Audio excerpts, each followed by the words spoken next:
গল্পের নাম প্রেম তৃষা। লিখেছেন ইশরাত জাহান জেরিন। গল্পের সূচনা পর্ব। আমি যখন ৩ মাসের গর্ভবতী ছিলাম তখন হঠাৎ আমার স্বামী মারা যান এবং আমার শাশুড়ি আমার উপর মিথ্যা অভিযোগ আনেন এবং আমাকে গর্ভপাত করতে বাধ্য করেন। ১০ বছর পর আমি ফিরে আসি এবং যখন তিনি সন্তানটিকে দেখেন তিনি হতবাক হয়ে যান। কাল আমার বিয়ে, কিন্তু আজ এই মাঝরাতে আমার বাসা থেকে পালিয়ে যাওয়া ছাড়া আর কোনো উপায় ছিল না। বাবা মা যেই ছেলের সঙ্গে আমার বিয়ে ঠিক করেছেন সে আমার এলাকার এমপি। ভালোবেসে সবাই এমপি সাহেব বলে ডাকেন, কিন্তু তাতে আমার কি?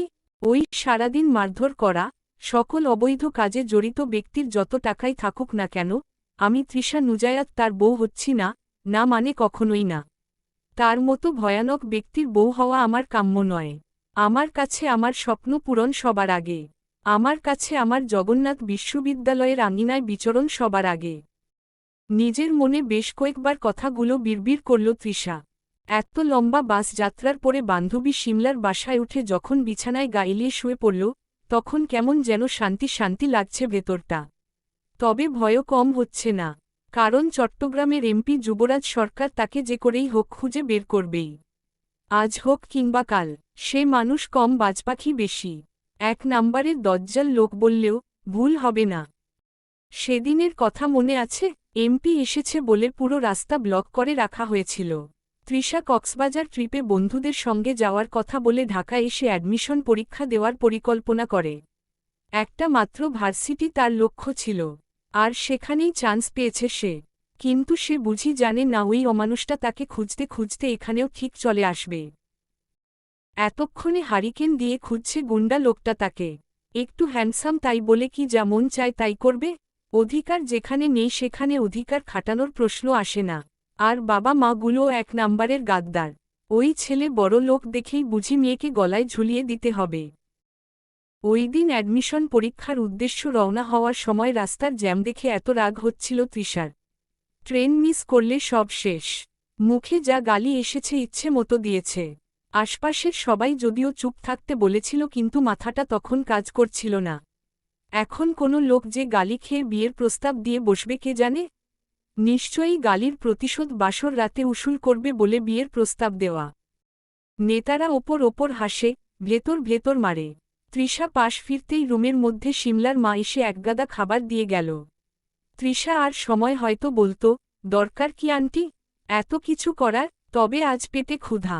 টেনশন থাকলে তৃষার ক্ষুধা লাগে বেশি। আগে খেয়ে বাঁচা যাক, নিজে বাঁচলে বাপের নাম। তৃষাকে হলের ব্যবস্থা করতে হবে। একজনের বাসায় তো বিনে পয়সায় জলহস্তির মতো এত খাওয়া যায় না। থাকা তো দূরের বিষয়, সেলফরেসপেক্ট বলে তো একটা কথা আছে। হঠাৎ ঘুরে ফিরে আবার যুবরাজ সরকারের কথা মাথায় এলো তৃষার। আচ্ছা, সে বিপদে পড়ে গেলে কি করে বাঁচবে? হঠাৎ করে তৃষার অন্য একজনের কথা মনে পড়ে যায়। ২ বছর আগে কক্সবাজারে বিশাল একটা বিপদে পড়েছিল সে। ওই মুহূর্তে ফারাজ এলাহি নামক একটা সুপুরুষ তাকে বাঁচিয়েছিল। যদিও সুপুরুষের বাচ্চা, স্ত্রী সব ছিল। স্ত্রীর নাম চিত্রাঙ্গনা। কি তার রূপ! তবে সেই মুহূর্তে ইচ্ছে করছিল মেয়েটার সতীন হয়ে যেতে। ফ্রিতে একটা বাচ্চাও পেয়ে যাবে, মন্দ হয় না। আর ফারাজ এলাহির তো অঢেল টাকা। ২ বউ কেন, ১০০ বউ থাকলেও ম্যানেজ করতে কষ্ট হবে না। ব্যাটার শরীর ভর্তি যেই কারেন্ট।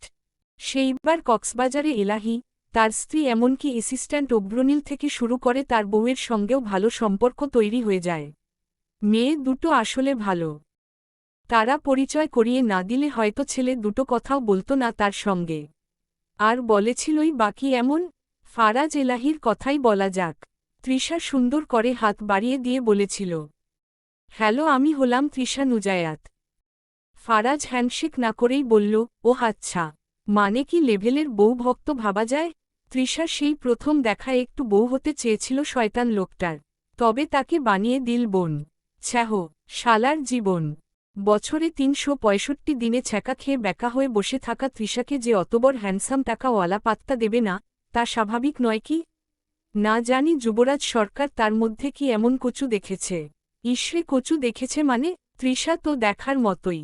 তাকে দেখলে গলি ঘুপচির সব ছেলেরই তৃষ্ণা বেড়ে যায়। কাল সকালে ভার্সিটি আছে। প্রথম ভার্সিটি যাবে, একটু রূপচর্চার দরকার আছে না? সেখানে গিয়ে সব ছেলেদের চোখ যেন তৃষার দিকে থাকে সেই ব্যবস্থাও তো করতে হবে। আবার রাতে পর্যাপ্ত না ঘুমালেও ডার্ক সার্কেল পড়ে যেতে পারে। শিমলা গাজর খাচ্ছিল, সেই গাজরটাও কেড়ে নিল তৃষা। কত কি বানিয়ে মুখে লাগাল। শিমলা অবাক হয়, এই মেয়েকে সে সারাদিন এসবই করতে দেখে। ব্যাগ ভর্তি এসব জিনিস। সেই চট্টগ্রাম থেকে ব্যাগে করে সে আলু, শশা, পেঁয়াজ এনেছে। সে একটা নিঃশ্বাস ছেড়ে বলল, কাল দেখবি পুরো ভার্সিটির তোর রূপের আগুনে জলে পুড়ে ছাই হয়ে যাচ্ছে। তুই পরে সেই ছাই কুড়িয়ে বাসন মাজিস। তুই মাজ শালি। আমার হাত কি বাসন মাজার জন্য তৈরি হয়েছে? নখে মেনিকিউর পেডিকিউর করতে কত লাগে ধারণা আছে? মূর্খ রমণী। ড্যাশ। সেই ভোর থেকে তৃষা তৈরি হয়। প্রথম দিন বলে কথা, নায়িকা কারিনা কাপুর লাগতে হবে অবশ্যই, যাতে ভার্সিটির ঋত্বিক রোশনগুলো তার ওপর লাড্ডু হয়ে যায়। কিন্তু এটা তো বাংলাদেশ। ছেলেগুলো যদি ডিপজল হয়। মাথায় বিরাট একটা চিন্তা নিয়ে ভার্সিটির গেটে প্রবেশ করতেই দমকা হাওয়ার মতো একটা বাইক তার সামনে দিয়ে যায়। আচমকা মনে হলো পাশ দিয়ে কোনো জিনের বাদশা তার আলাদিনের জাদুর গালিচা দিয়ে গতিবেগ 400 বজায় রেখে দৌড় দিল। সেই একটা ঝটকায় তাল সামলাতে না পেরে সামনের গর্তমতো জায়গাটায় জমে থাকা পানিতে গিয়ে পড়ল তৃষা। শিমলা তাকে উঠানোর বদলে 32টা দাঁত বের করে হাসল। সেই হাসি দেখে তৃষার মেজাজ গরম পর্যায়ে গরম হল। মনটা চাইছিল টেনে এই পানিতে মির্জাফরের বংশধরকে চুবিয়ে মারতে। তৃষা কিছু বলতেও পারছে না। আশপাশের মানুষ চেয়ে চেয়ে হাসছে। এখন এখানে নিজের উচ্চমাত্রার গালিগুলোও ঝাড়তে পারবে না। তখন মানুষ তো তৃষাকে হেব্বি নিচু লেভেলের ভাববে। তৃষা নিজে নিজে উঠে দাঁড়াল। হাতের মধ্যে সেই নোংরা পানি লেগেছে। হাতটা নাকের কাছে নিয়ে শুকতেই গর্ভবতীর মহিলার মতো বমি চলে আসতে চাইল। তৃষা নিজেকে সামলে বলল, কুল তৃষা কুল। পাশ দিয়ে একটা ছেলে যাওয়ার সময় তৃষাকে দেখে হেসে বলল, আপুমনি ওই জলে একটু আগেই হিসু করেছিলাম। আমার এত দামি হিসুর সুগন্ধিটা যে আপনার হাতে লেগে গেল। জনের সৌভাগ্য হয় এমন পারফিউম গায়ে মাখার? তৃষার তো মন চাইছে এটাকেও জলে ডুবিয়ে ইন্ডিয়ার বর্ডারে ফেলে দিয়ে আসতে। তবে সে অনেক কষ্টে নিজেকে শান্ত করল। ক্লাস শুরু হয়ে যাবে, হাতে সময় নেই। তৃষা তাড়াহুড়োয় ক্লাসের ভেতর ঢুকতেই হঠাৎ একটা লম্বাচওড়া লোকের সঙ্গে ধাক্কা খেল। এত তাড়াহুড়োয় ছিল কার সঙ্গে ধাক্কা খেল এত মাথায় নিল না। ক্লাসের ভেতর বসে 10টা মিনিটও জিরিয়ে নিতে পারল না মেয়েটা।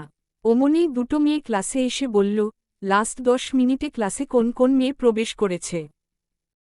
তৃষা তখনও সেসব কথায় পাত্তা দেয়নি। আরও 2-4টে মেয়ে আগেই দাঁড়িয়ে গেছে। হঠাৎ একটা মেয়ে বলল, ওই যে সামনের দিকের ডান পাশে যে মেয়েটা বসে আছে সেও একটু আগেই ঢুকল। তৃষা তখনও ব্যাগ থেকে আয়না বের করে মুখ দেখতে ব্যস্ত। কেন যে প্রফেসর এখনও আসছে না?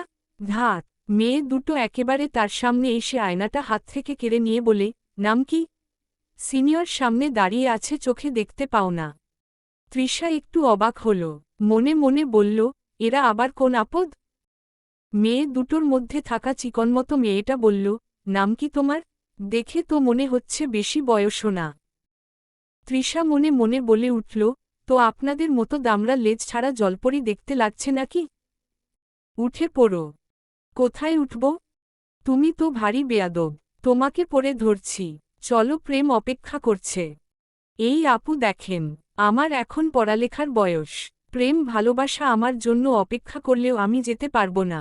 ওদের বলেন পরে দেখা করব। তৃষা আরও কিছু বলতে যাচ্ছিল কিন্তু শিমলা তাকে থামিয়ে দিয়ে ফিসফিস করে বলল, সিনিয়র হয়। ওদের সঙ্গে লাগতে গেলে ওরা একেবারে লাগিয়ে দেবে। জলদি যা, আর যাই বলবে না কেন সরি বলবি।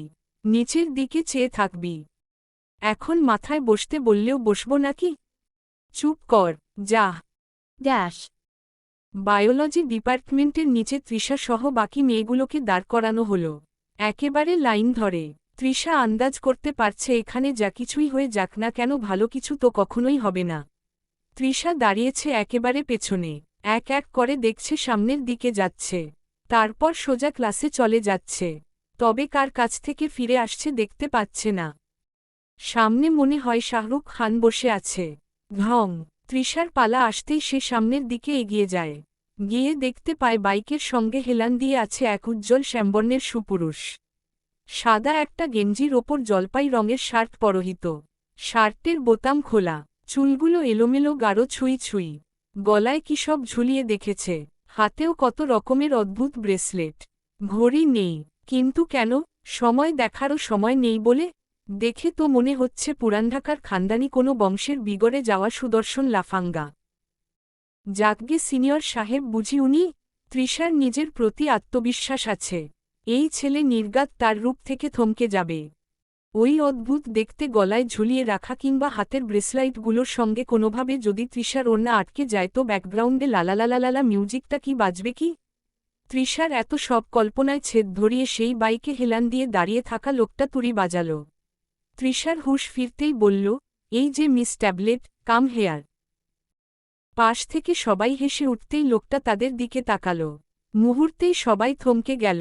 তৃষা একটু অবাক হল বটে। কোন দেশের প্রধানমন্ত্রী আমার যে উনাকে দেখে সবার ভয়ে জামা কাপড় ভিজিয়ে ফেলতে হবে? তৃষা এগিয়ে গিয়েই বিরক্তি নিয়ে জিজ্ঞেস করল, দেখা হয়েছে আমাকে? হলে বলুন, কেটে পড়ি। আশপাশের সবাই তা শুনে আবার কানাঘুষা করছে। এই মেয়ের সাহস দেখছ? আজকেই এসেছে আর আজকেই এত বেয়াদবি? আর সে জানে তার সামনে কে বসে আছে?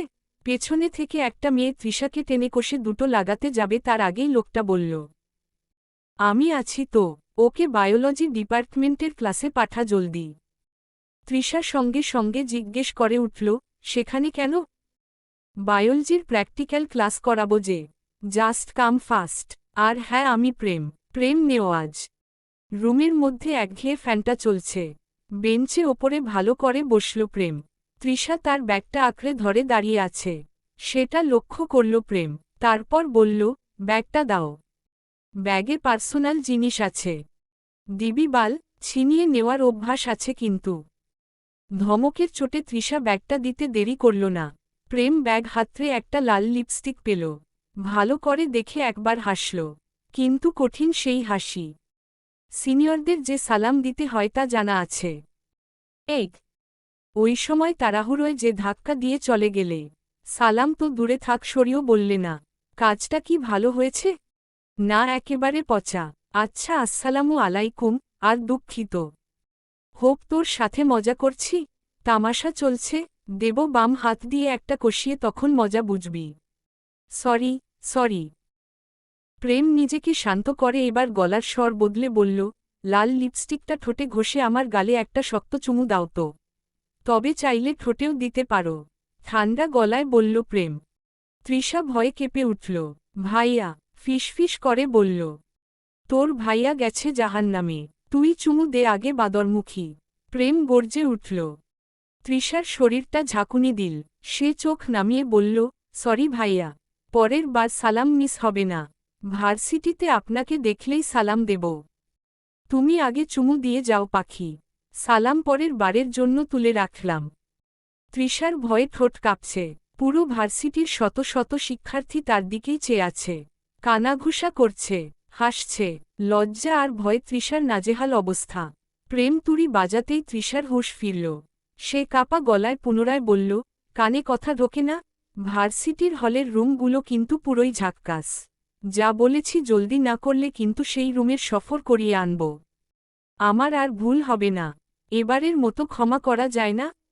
ধাত শালি। প্রেম তৃষার দিকে এগিয়ে এলো।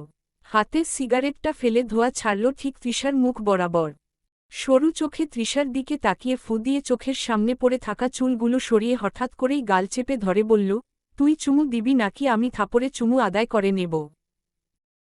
তৃষা কোনো করবে উপায় না পেয়ে চোখটা বন্ধ করে ঠোঁট এগিয়ে দিতেই তৎক্ষণাৎ প্রেম উঠে দাঁড়িয়ে বলল, মুড নেই শোনা। একক উদ্ধৃতি চিহ্ন। প্রেম কেমন যেন একটা গন্ধ পাচ্ছে। এক পর্যায়ে তৃষাকে বলল, ভয়ে আবার কেউ জামাকাপড় ভিজিয়ে দিল নাকি?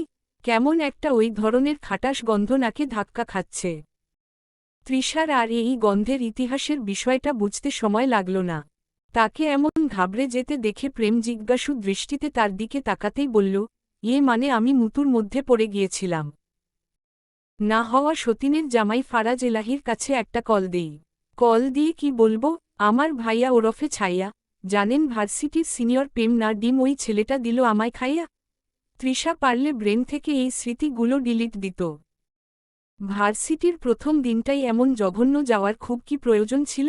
ওই ব্যাটা প্রেমকে ইঁদুর মারার ঔষধ খাইয়ে দিতে ইচ্ছে করছে তৃষার। দুনিয়ায় কোনো হ্যান্ডসাম ছেলে কি নেই তৃষাকে এই হাইব্রিড করলার হাত থেকে বাঁচানোর জন্য? তবে একটু শান্তি তো লাগছেই। লাগবে না? ওই প্রেমের হাওয়া যে লিক করে এসেছে তৃষা, মানে তার বাইকের। সকালে যেই বাইকটা তাকে মুতুজলে ফেলেছিল ওই বাইকের নাম্বারটা কেবল পেছনে থেকে এক ঝলক দেখেছে। ওই করলার বাইকের নাম্বারের সঙ্গে মিলে যায়। তৃষাকে চুমু দিতে বলা, তাই না? গায়ে গন্ধ বলে অপমান করা? একেবারে বুড়িগঙ্গার কালো পচা জলে চুবিয়ে রোদে শুকাতে ইচ্ছে করছে তৃষার। সে চিনে তৃষাকে, অসভ্য লোক। সুন্দরী মেয়েদের সঙ্গে যে প্রেম করতে হয় তা ওই মগা কি জানে না? ভাব দেখায় শাহরুখ খান, আচরণ তো নায়ক বগা খানের মতো। তৃষা কাজী বাড়ির ছোট মেয়ে। চট্টগ্রামের শান্তিবাগ শ্যামলী আবাসিক এলাকায় তাদের বাড়ি। তার বাবা অবসরপ্রাপ্ত সরকারি কর্মকর্তা ছিলেন। মা গৃহিণী। মূলত মায়ের থেকেই সাজগোছের স্বভাবটা পেয়েছে। জন্মের পর থেকে মাকে কখনো পরিপাটি ছাড়া দেখেনি সে। খোদার ৩০টা দিন ফোকা ফোকা, চকচকা থেকেছেন। তৃষার ছোট একটা বিচ্ছু ভাই আছে। নাম তৈমুর। ক্লাস 10-এ পড়ে। এই বান্দার কথা বললেও কম পড়ে যাবে। বাথরুমেও ফোন নিয়ে যায়। ফোনের সঙ্গে তার যেই সম্পর্ক সেটা মনে হয় কালো জাদু করেও নষ্ট করা যাবে না। তৃষা দুরন্ত চালাক বললেও ভুল হবে, আবার বোকা বললেও। মানে এই মেয়ে কাজের না, আবার অনেক কাজের। পড়ালেখার মেধা প্রখর, তবে ওই মেধা খালি পড়ালেখাতেই কাজে লাগে। বাকি সব কিছুতে 0%ও কাজে লাগে না। আর যদি বলা হয় রূপ, হ্যাঁ ওই একটা আছে বলেই তো মাথার মধ্যে ব্রেনটা একটু কম। না মানে ব্রেন আছে কিন্তু সে অলসতার কারণে কাজে লাগায় না। তৃষার ঠোঁটের কাছে তিল আছে। তিলটা তাকে আকর্ষণীয় করে। ওইসব টোল ফোল তো তার পরে না, কিন্তু হাসলে গজ দাঁতটা অবশ্য দেখা যায়। সেই ছোট বেলার কথা, 1-5-এ পড়া ছেলে তার গজ দাঁতের প্রশংসায় পঞ্চমুখ হয়েছিল। সেই থেকে তৃষা তার দাঁতের বিরাট যত্ন নেয়। বলা তো যায় না, দাঁতের নজরও তো লেগে যেতে পারে। তখন দাঁত পড়ে গেলে কিংবা পোকা ধরলে তো দেয়াল ভেঙে সাংবাদিক এসে যদি জিজ্ঞেস করে, আপনার টুথপেস্টে কি নুন আছে? ড্যাশ। পুরান ঢাকার ঘিঞ্জি অলি গলি পেরিয়ে বুড়িগঙ্গার উত্তর তীরে অবস্থিত সোয়ারিঘাটের নির্জনতা আজ অন্যরকম। নদীর কালো ঢেউ কেবল ধোপধপ করে উঠছে। অন্ধকারে ডোবা রাত, শুধু দূরে কাকের মতো কিছু কণ্ঠস্বর ভেসে আসছে, তারপর আবার সব স্তব্ধ হয়ে যাচ্ছে। এই স্তব্ধতার মাঝেই প্রাণ বাঁচানোর তাগিদে মরিয়া হয়ে ছুটে চলছে এক তরুণী। বিয়ে হয়েছে মাত্র 1 সপ্তাহ। যেই হাতের মেহেদির রং এখনও পুরোপুরি ওঠেনি সেই হাতই আজ মাটি খুঁড়ে বাঁচার চেষ্টা করছে। শ্বাসকষ্টে বুকে ধরফরানি, হৃদস্পন্দন যেন বেরিয়ে আসতে চাইছে। তার অপরাধ কি সে জানে না। সেই শুধু জানে, তার পেছনে ছুটে আসা কালো হুডি আর মুখোশ পরা মানুষটা তাকে খুন করবে। খুনটাও যেনতেন খুন নয়, নির্মমতার সংজ্ঞা পাল্টে দেওয়া খুন। মেয়েটি অন্ধকার গলি পেরোতে না পেরোতেই ধপাস করে পড়ে যায় মাটিতে। হাঁটু চিরে ইটের ধারালো কোনা মাংসে ঢুকে যায়। ভয়ার্ত চেহারা নিয়ে উঠে দাঁড়ানোর আগেই শুনতে পায় একটা গান। ফোনে ছাড়া সেই গান। গানের সঙ্গে সুর মেলাচ্ছে কেউ। মেয়েটির বুকের ভেতর ভয়ের পাথর জমে ওঠে। চোখে অন্ধকার ঘনীভূত হয়। দাঁড়াতে না দাঁড়াতেই হঠাৎ ঠান্ডা এক চাকু তার গলার ভেতর ঢুকে যায়, সোজা কণ্ঠনালীর গভীরে। গট গট শব্দে রক্ত ছিটকে বেরোয়, একেবারে লাল ঝর্ণার প্রবাহের মতোই। মরণের সাথে সাথে ভয় বেড়ে যায়। কারণ গানটা এখনও বাজছে। সেই মানুষটা গাইছে গলা মিলিয়ে। কোন ভুলে তুমি শুলে বলো এই ফুলশয্যায়? স্বপ্নের লাশ কাঁধে নিয়ে ওরা কেন চলে যায়? প্রেম আমার, ও ও প্রেম আমার। মেয়েটি ছটফট করে, গলার ভেতর থেকে ভোঁতা শব্দ বেরোয়, জবাই করা পশুর মতো। মুখোশ পরা খুনি একদৃষ্টে তাকিয়ে উপভোগ করে তার নিস্তেজ দেহের টানাপন। অভিশপ্ত এক হাসি ভেসে ওঠে মুখোশের আড়াল থেকে। ধীরে ধীরে মুখোশ খুলে ফেলে সে। চোখে উন্মাদনায় মেশানো উত্তেজনা, ঠোঁটে প্রশান্তির বাঁকা হাসি। কিন্তু এখনও শেষ হয়নি। হঠাৎ সে এক ঝটকায় চাকুটা গলার ভেতর ঘুরিয়ে দিল। রুহু কেঁপে উঠল। চোখগুলো বিস্ফারিত হয়ে ফেটে পড়তে চাইলেও পারল না। এই রাতের আধারে সোয়ারি ঘাট পেরিয়ে এই নির্জন জায়গায় কেউ নেই মেয়েটিকে বাঁচানোর জন্য। মেয়েটি ছটফট করছে, তবে সেই দৃশ্য তেমন একটা উপভোগ করতে পারছে না লোকটি। এখানে কোনো থ্রিল ব্যাপার আছে নাকি? সে এক ঝটকায় গলা থেকে চাকু বের করে পরপর 4টে কোপ বসালো চোখের মণির ওপর। গলে ছিটকে একেবারে কালো মণিটা নরম হয়ে গেছে। চোখগুলো নরম হয়ে গলে পড়ল। গালের ওপর ছিটকে পড়ল লাল কালো রক্তমাখা মাংসের টুকরো। মেয়েটি ততক্ষণে মৃত। মৃত্যুর কারণ জানার আগেই মৃত। মৃতদেহের ওপর ঝুঁকে খুনি হাত বাড়াল। মেয়েটির লম্বা কালো চুলের ভেতর আঙুল চালিয়ে বলল, বাহ, চুলগুলো বেশ তো। আমার যে এগুলোই চাই। তারপর এক ঝটকায় হুডির পকেট থেকে কেচি বের করে ঘেচাং শব্দে গোড়া থেকে কেটে ফেলল পুরো চুল। হাতে নিয়ে এমনভাবে দেখল যেন যে বিশ্ব জয় করে ফেলেছে। চোখে মুখে আবার সেই তৃপ্তিদায়ক হাসির রেখা। চুলগুলো পকেটে ঢুকিয়ে দিল সন্তুষ্টির হাসি মুখে নিয়ে। তারপর সোজা উঠে দাঁড়াল। কি গরম পড়েছে আজ! এত গরমে তো প্রতারকদের খুন করতে কষ্ট হয়, তাই না? সে হুডিটা খুলে হাতে নিল। পরনে একটা সাদা রঙের শার্ট ছিল। শার্টের বুকের কাছের বোতামটা খুলে হাঁটতে হাঁটতে সেখান থেকে চলে গেল। লাশটা যে কিছু না বলা প্রশ্নের উত্তরের অপেক্ষা করতে করতে ওপারে দাবি নিয়ে চলে গেল, তাতে তার কিছু যায় আসে না। সকালে এই লাশ নিয়ে বড় হই হট্টগোল বাঁধবে। জলদি বাড়ি ফিরে ঘুম দিতে হবে, নইলে সকালে খবরে ব্রেকিং নিউজটা শুনবে কি করে? মানুষকে জানতে হবে না একটা প্রতারকের শেষ পরিণতি কি ছিল। যাওয়ার সময় সে এক নাগালে গান গাইল, প্রেম আমার ও প্রেম আমার। ড্যাশ। নেওয়াজ কুঠি, কেরানীগঞ্জের জিঞ্জিরায় অবস্থিত সেকেলে একটা জমিদারি বাড়ি। যদিও এই বাড়ি দেখতে তেমন হলেও জমিদারদের বাড়ি নয়। একসময় ইংরেজরা তৈরি করেছিল। দেশ ছেড়ে চলে যাওয়ার আগে নেওয়াজ বাড়ির পূর্বপুরুষ কিনে রাখে। তারপর সিদ্দিক নেওয়াজ বাড়িটিকে পুনরায় সংশোধন করে এখানেই বসতি স্থাপন করেন। বুড়িগঙ্গার তীর ঘেঁষে নেওয়াজদের এই কুঠি। নেওয়াজ পুরান ঢাকার নামি দামি বংশ। তাদের মশলার ব্যবসা আছে। দেশে বিদেশে নদীপথে মশলা রপ্তানি করে থাকেন। পুরান ঢাকার নামি দামি আড়তগুলোর মধ্যে শতাংশ তাদের নিজস্ব। নেওয়াজ বাড়ির আসল কর্তা সিদ্দিক নেওয়াজ। এই বয়সে এসেও একা হাতে সব সামলাচ্ছেন। ছেলে একটা আছে, তবে সে এখন থেকেও নেই।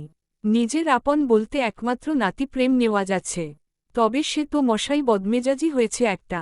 বাইক নিয়ে ঘোরাঘুরি, এখানে সেখানে ঘুরে ফটোগ্রাফি, গিটার একটা নিয়ে রাত জেগে আড্ডা দেওয়া, এসব ছাড়া আর তার কাজ কি? কই দাদার বয়স হয়েছে, ব্যবসার হাল নিজে ধরবে তা তো নয়, উল্টো রাতে মদ খেয়ে বাসায় ফিরলে এই বুড়োকেই সামাল দিতে হয়। তবে আর নয়, এবার একটা হেস্তনেস্ত করতেই হবে। ভালো মেয়ে দেখে বিয়ে পড়িয়ে দেওয়ার আগ পর্যন্ত এই মহাশয় লাইনে আসার পাত্র নয়। হয়েছে একটা বুনো হায়না, মুখ হাত দুটোই সবার আগে চলে। বাচ্চা কাচ্চা না হলে নাতির এই স্বভাব বোধ হয় আর ঠিক হচ্ছে না। সংসারের পানি গায়ে পড়লে বখাটেপনা সারবে। সিদ্দিক নেওয়াজ সকাল সকাল উঠেই চেঁচামেচি করেন। দৌড়ে আসেন তার মেয়ে হেতিজা। হেতিজারা আগে রাজশাহী থাকত, স্বামী মরেছে সেই ছোট মেয়েটা হওয়ার পর। শেষে এত অভাব অনটন দেখে সিদ্দিক নিজের কাছে এনে রাখেন। হেতিজার ঘরে 2 ছেলে মেয়ে। ছেলেটা একেবারে মানুষের মতো মানুষ হয়েছে বলা চলে। স্পেশাল ফোর্সের অফিসার। তার কথা বলার ভঙ্গিমা থেকে শুরু করে সবই আলাদা। বেশি কথা বলে না, তবে যা বলে তা কম কোথায়। এই বাড়িতে প্রেম নেওয়াজের ভক্তের থেকে প্রত্যুষ দেওয়ানের ভক্ত বেশি। মেয়ের মায়েরা লাইন দিয়ে দাঁড়িয়ে থাকেন বিয়ের কথা বলার জন্য। সরকারি চাকরিজীবী, তাও আবার ইন্টেলিজেন্স স্পেশাল ফোর্সের অফিসার। ড্যাশিং লুক, মারাত্মক চাহনি, কোনোটার অভাব তার। প্রত্যুষ নাস্তার টেবিলে বসে বোন প্রেমান্তিকে জিজ্ঞেস করল, কিরে প্রেমা, প্রেম কোথায়? নাস্তা করবে না? সে তো রাত করে ফিরেছে, আমি ডেকে আনি। ইচ্ছে। প্রেমা মুখটা ভেঙচি কেটে ঢ্যাংঢ্যাঙিয়ে প্রেমের ঘরের দিকে গেল। নেওয়াজদের এই এত বড় সীমানার মধ্যে 2টো বাড়ি। একটা নেওয়াজ কুঠি, অন্যটা হাউজ অফ লাভ, একটা বাগান বাড়ি। প্রেমের 25তম জন্মদিনে দাদা তাকে বাড়িটি একেবারে নিজের নামে লিখে দিয়েছেন। এখন এখানে কম সেখানেই বেশি থাকা হয়। কাঠের তৈরি একটা বাড়ি, চারপাশ নিজের মতো করে সাজিয়েছে। বাড়িটা দোতলা, তবে বেশি বড় নয়। চারপাশটা কেমন যেন ভয়ানক ভয়ানক লাগে। প্রকট দুপুরে কিংবা রাতে ভয়ে ওইদিকে মানুষ যেতে চায় না। যদিও প্রেম তার 30 সীমানায় কাউকে যেতেও দেয় না। রান্না থেকে ঘরের কাজ সে নিজে সামলায়। একবার দাদু কাজের মেয়েকে রুমে পাঠিয়েছিল। সেই মেয়ে তো সকাল সকাল খালি গায়ে উপুর হয়ে শুয়ে থাকা প্রেমকে দেখে প্রেমে হাবুডুবু খেয়ে একেবারে শেষ। প্রেমকে কফি দিতে এসেছে নাকি প্রেমকে চোখে খেতে এসেছে সে নিজেই ভালো জানে। প্রেম খালি একবার বলেছিল, দেখাদেখি করে চোখের স্বাদ মিটবে, তবে বাকিগুলো কাম। প্রেমময় তৃষ্ণায় তোমায় একটু তৃষ্ণাত্ম করি। কোনটা দিয়ে শুরু করব ডার্লিং? সেই মেয়ে ওইদিন নতুন কাজে এসেছিল। দিনও টিকতে পারেনি। প্রেমের সঙ্গে দেখা হলেই কাম হেয়ার বলতো সে চোখ মেরে।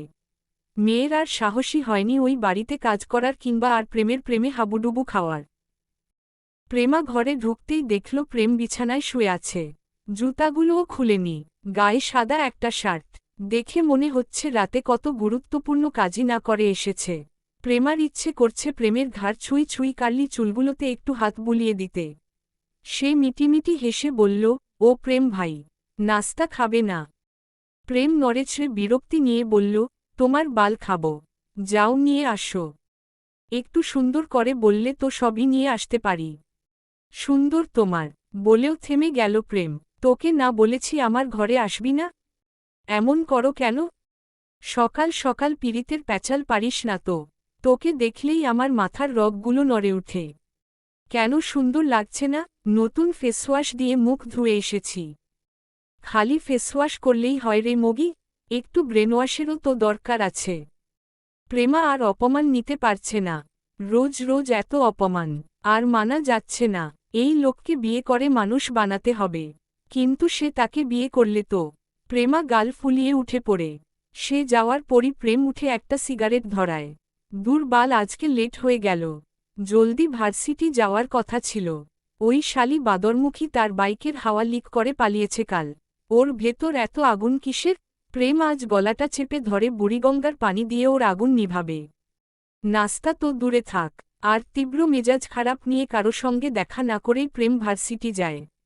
তখন ক্লাস চলছে পুরোদমে। প্রেমের হাঁটার গতি দেখেই সবাই বুঝতে পারছে আজ কারোর ওপর তাল পড়বে। প্রেমের সবচেয়ে কাছের মানুষ হচ্ছে অঙ্কুর। গুরু গুরু বলে ডেকে মাথা খায় ছেলেটা। সেও আজকে প্রেমের এই রূপ দেখে আন্দাজ করতে পারছে ভয়াবহ কিছু হতে চলেছে। প্রেম সরাসরি তৃষার ক্লাসরুমে গিয়ে পুরো জমজমাট চলা ক্লাসের মাঝে এসে পকেট থেকে পিস্তলটা বের করে একেবারে তৃষার কপাল বরাবরের ধরে। তৃষার মধ্যে কোনো রিয়াকশন দেই। তাকে ভয় দেখানোর জন্য এত সস্তা খেলনাগুলি? সে ফোনটা বের করে প্রেমকে বলল, এই ভালো করে ধরো। চেহারাটা যেন এমনই গুন্ডা গুন্ডা লাগে। এই শিমলা একটা ছবি তুলে দিত, ইনস্টাগ্রামে পোস্ট করব। রীতিমতো তখন ক্লাস পুরো চুপচাপ। স্যার নিজেও চুপসে আছেন। প্রেমের মেজাজ তখন আরও খারাপ হয়েছে। সে পুরো ক্লাসের মধ্যে তৃষার গলা চেপে ধরে বলল, বান্দির বাচ্চা, তোর সাথে প্রেম ইতরামো করে রে? এই অঙ্কুর হলের রুমের চাবি দে তো। শালিকে বুঝিয়ে দেই পিস্তল আমার আসল না খেলনা। তৃষাকে হলের রুমে এনে দরজাটা ভেতর থেকে বন্ধ করল প্রেম। ধাক্কা দিয়ে বিছানায় ফেলতে যাবার আগেই তৃষা গলা উঁচু করে বলল, এই ভাই ওয়েট। মুখে অনেক দামি মেকআপ করেছি। এভাবে ধাক্কা দিয়ে ফেললে তো সব মেকআপ বিছানার চাদরে গিয়ে লাগবে। আমি নিজ থেকেই যাচ্ছি, দেখি আপনি আপনার কোন ক্যালোমা দেখান। প্রেম একটা দীর্ঘশ্বাস ফেলে ঠোঁট বাঁকিয়ে বলল, আজকেও বাদরমুখী দেখছি, ঠোঁটে লিপস্টিক দিয়েছ, তাও করা লাল। অনেক সুন্দর লাগছে। আসলেই তোমার মতো সুন্দরী মেয়ে পৃথিবীর বুকে এক পিসি। ওয়েট, একটা ছবি তুলে রুহুটাকে শান্ত করি। তৃষা প্রথমে মুখ বাঁকিয়ে রাগ দেখালেও ভেতরে ভেতরে হাসি চেপে রাখল।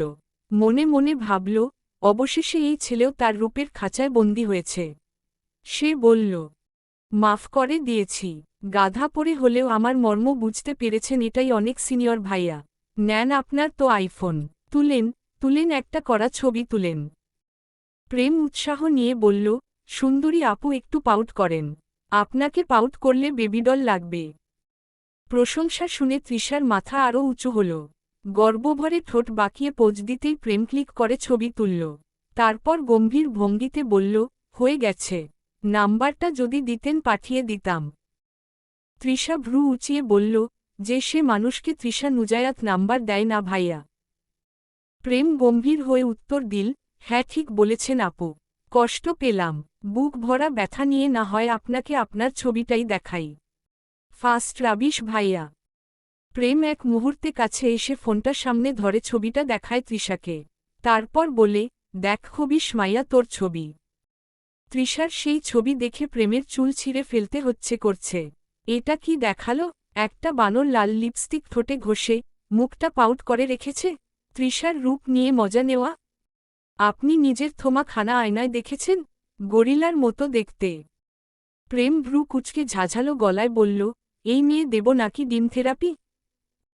তৃষা মুচকি হেসে জবাব দিল, আপনার ওপর ট্রাই করে দেখান। ভালো লাগলে পরে আমি সার্ভিস নিয়ে দেখব। মুখে মুখে তর্ক ছাড়া আর কিছু পারো না?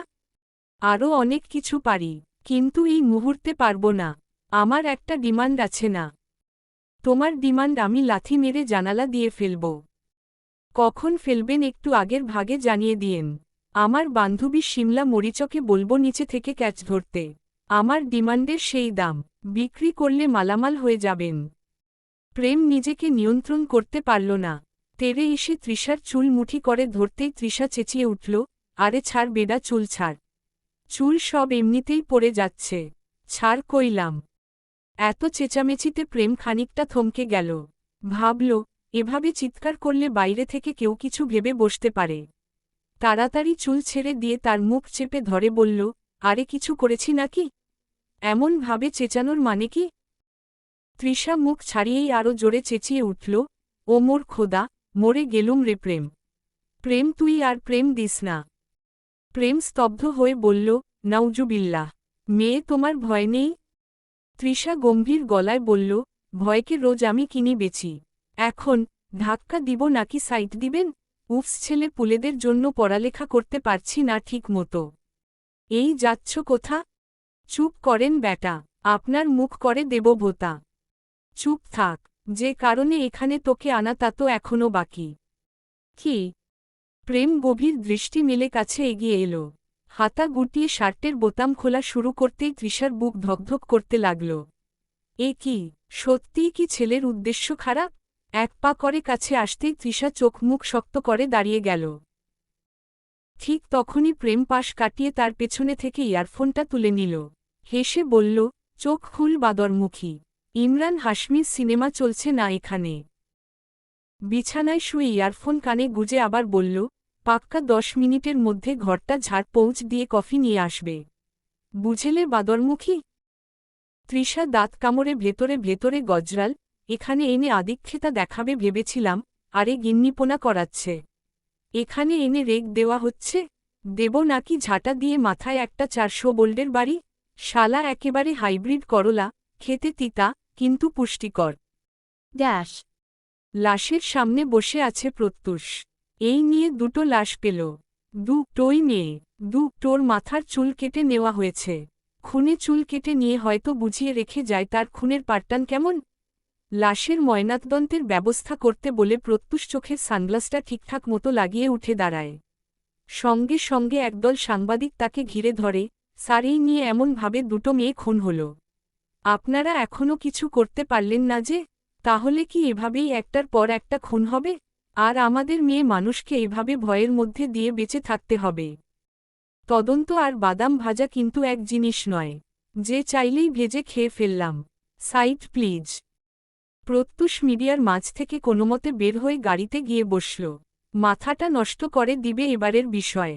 পুলিশ সামাল দিতে পারছে না বলে এমন ঠুনকো একটা লেইম বিষয় তার মতো কর্মকর্তাদের প্রশাসন ধরিয়ে দিয়েছে। এখন সরকারের ওপর তো যাওয়া যাবে না, গেলে চাকরি থাকবে কি? প্রত্যুষ গাড়িতে বসতেই বাসা থেকে প্রেমান্তুইর কল এলো। সে তড়িঘড়ি করে বলল, ভাইয়ারে মা তোমার জন্য আবারও পাত্রী দেখতে গেছে।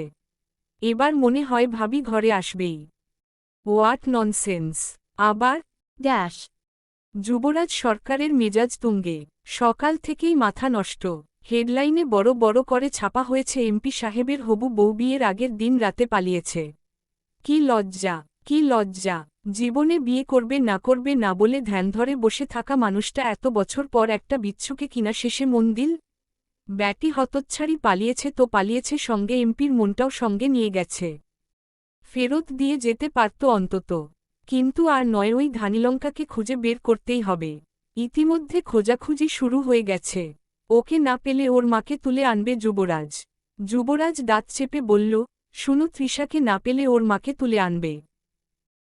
পাশে দাঁড়ানো অ্যাসিস্ট্যান্ট রাফসান অবাক হয়ে বলল, ছি স্যার, মেয়ে না পেয়ে মেয়ের মাকে?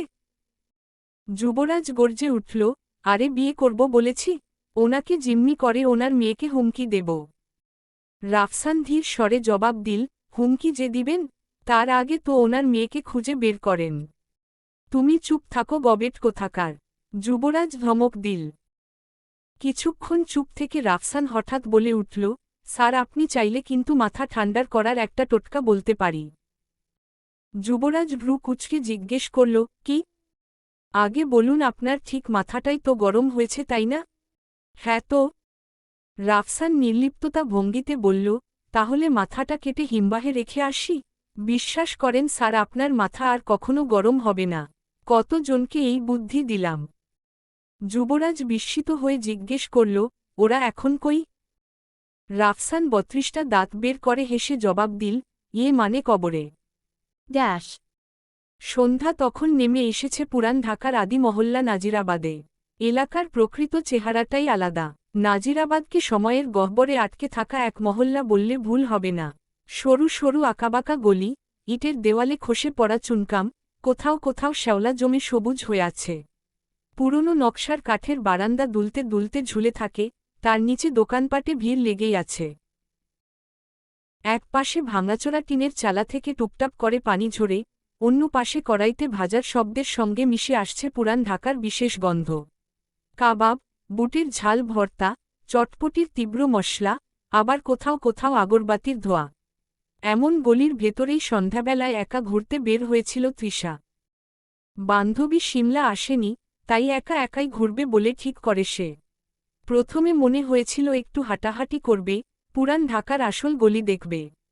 সরু গলির মাথায় ম্লান কানা বাতি, দালানের চালে ঝুলে থাকা বৈদ্যুতিক তারের ফাঁক দিয়ে আলো ছিটকে আসছে। কিন্তু নাজিরাবাদের গলি তো কোনো সাধারণ রাস্তা নয়। এক গোলকধাঁধা, বাঁক পেরোলেই আরেক বাঁক, একটা গলি গিয়ে মিলেছে তিনটে নতুন গলির সঙ্গে। কোনটা ধরে বেরোতে হবে, এই সিদ্ধান্ত নেওয়া মুশকিল। তৃষা অজান্তেই পথ হারিয়ে ফেলল। তৃষার ফোনে ডাটাও নেই, গুগল ম্যাপ দেখবে কেমন করে?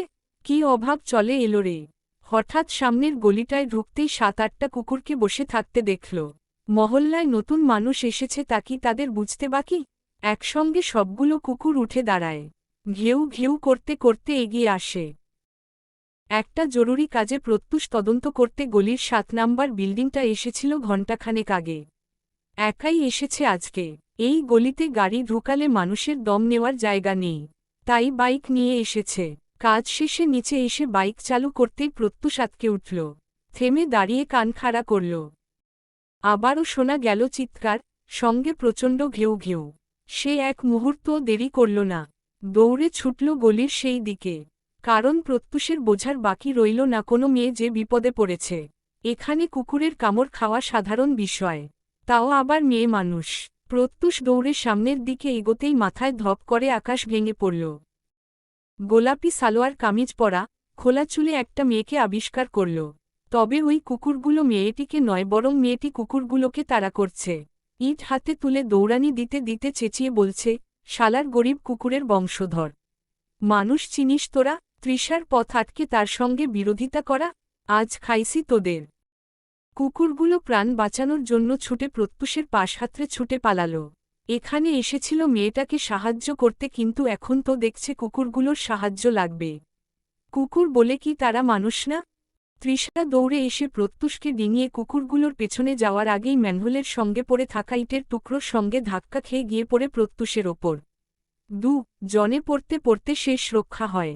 তৃষা ততক্ষণে প্রত্যুষের দিকে তাকায়, চোখে চোখ রাখতেই কোথায় যেন একটা গান বেজে ওঠে। তুমহে দেখা তো ইয়ে জানা সানাম, পিয়ার হোতা হে দিবানা সানাম, আবিয়াছে কাহা যায় হাম, তেরি বাহমে মার যায় হাম্মম।